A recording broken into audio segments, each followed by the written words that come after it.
Hi all, welcome to my channel. ఈ వీడియోలో మేము మా ఇంట్లో జరుపుకున్న రామదేవుడి పూజ గురించి చెప్పాలనుకుంటున్నాను.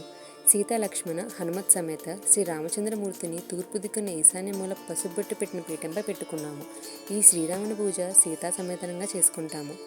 కలశానికి గ్రంథం రాసి బొట్టు పెట్టి మామిడాకు కొబ్బరికాయ పువ్వులతో అలంకరించి పీటపై ప్రతిష్ఠించాము. దీపారాధన కోసం ఆవు నెయ్యి మాత్రమే వాడుకుంటాం, ఎందుకంటే అది శ్రేష్టమైనది. తరువాత పువ్వులు పళ్ళతో దేవుణ్ణి అలంకరించుకున్నాము.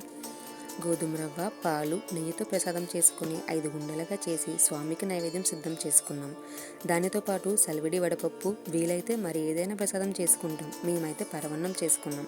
ప్రసాదాలతో పాటు 3 తాంబూలాలు సిద్ధం చేసుకున్నాం. ఒకటి రామదేవునకు, రెండోది విప్రునకు అంటే ఈ కథ చదివిన వారికి, మూడవది ముత్తైదువునికి ఇవ్వడానికి, మిగిలిన 2 ఉండల్లో 4వది ఇరుగు పొరుగు వారికి, 5వది ఈ వ్రతం నోచుకున్న స్త్రీలు వారి కుటుంబ సభ్యులు స్వీకరించాలి. అన్నీ సిద్ధం చేసుకున్నాక ముందుగా ఆచమన 3 సార్లు చేసుకొని తిదివార నక్షత్ర గోత్ర నామాలతో సంకల్పం చెప్పుకుని విజ్ఞాధిపతిని పూజించాము. తరువాత కలశారాధన చేసి దీపారాధన చేసుకుని ధూపం దేవుడికి సమర్పించాం. నీలమేఘశ్యామ నవనీత హృదయ భక్తజన వరద ముక్తి ప్రదాత నిన్నెంత నేనెంత నిరజాక్ష రక్షింపగదే రామచంద్ర విభో అని పువ్వులు పత్రాక్షలతో రామదేవుని అష్టోత్తర నామాలతో పూజించాం. తర్వాత చేతులు అక్షంతల్ని తీసుకుని శ్రీ రామదేవుని కథని భక్తి సిద్ధులతో చెప్పుకున్నాం. ఈ కథలో రాముని వారి జననం, వారి అతిబల విద్యలతో పెరిగిన విధానం, సీతా స్వయంవర పరీక్ష, సీతారాముల కళ్యాణం, రాముని అరణ్యవాసం, రావణుడిని ఓడించి లంక నుంచి సీతని కాపాడి అయోధ్య చేరుకుని సీతా లక్ష్మణ భరత్ శత్రుఘ్నుల సమేత అయోధ్యని పరిపాలించిన విధానం అంత వివరంగా ఉంటుంది. దయామయుడైన ఈ మహానీయుడి వ్రతమే రామదేవుడి వ్రతం.